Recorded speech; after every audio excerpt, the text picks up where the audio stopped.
we saw that the gravitational force is the attractive force between any two objects with non-zero mass separated by a distance.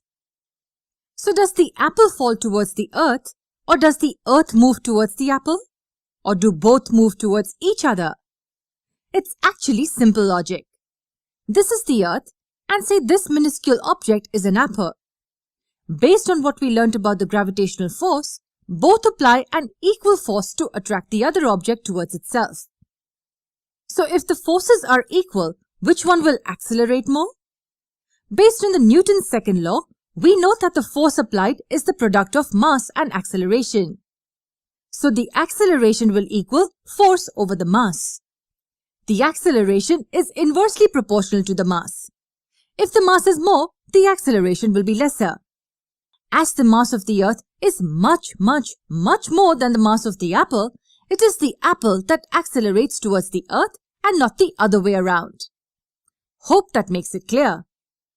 Now the question is, how do we quantify this force? To understand this, we need to understand a simple concept. And this simple concept is called the Universal Law of Gravitation. Say there are two objects A and B separated by a distance d.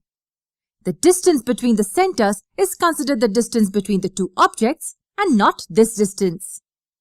Assume that the mass of object A is m1 and that of object B is m2.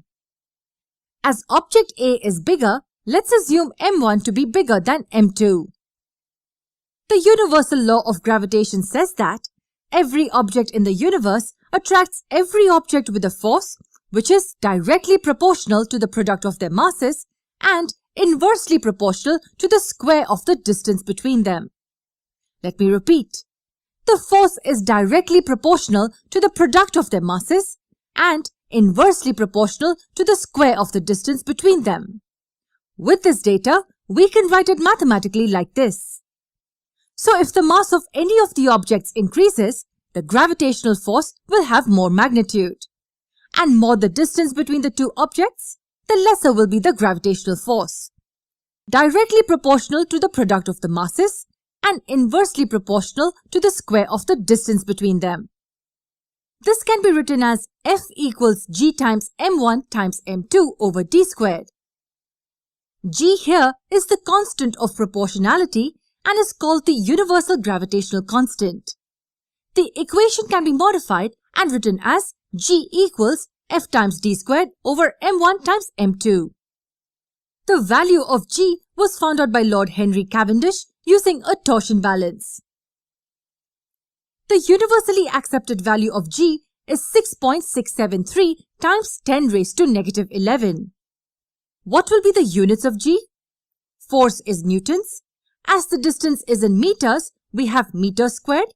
And as the mass is measured using kilograms, we multiply this with kilograms raised to negative 2. This is the value of the universal gravitational constant.